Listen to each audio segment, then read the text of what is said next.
This video is an algebra video on solving modular inequalities. So let's look at an example of how to solve one of these. So example 1 is to solve the absolute value of x plus 2 is less than or equal to 1.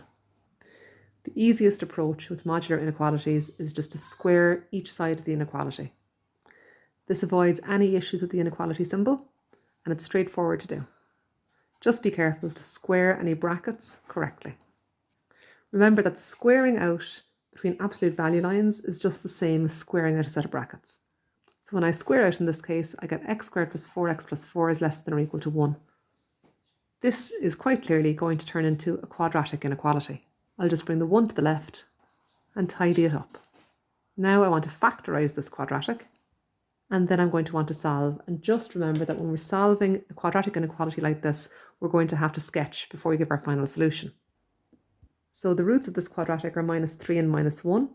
Remember that I want to be below the x-axis since I've got less than or equal to 0. And since this occurs to the right of minus 3 and to the left of minus 1, I can write my answer as x is greater than minus 3 and x is less than minus 1. And since this is one region, I can write that as x is between minus 3 and minus 1. Here's our second example. So again, the easiest thing to do is just to square on both sides. Just take care this time that you're squaring everything on the left-hand side. And so I must square the 2 as well as the information inside in the absolute value lines. So I should have 4 bracket x squared minus 6x plus 9 is greater than 4, which I can tidy up again to make a quadratic. Bringing the 4 across and subtracting, I get 4x squared minus 24x plus 32 is greater than 0. And of course I can divide this, I've said by 2, but actually I can divide this across by 4 to give me a quadratic.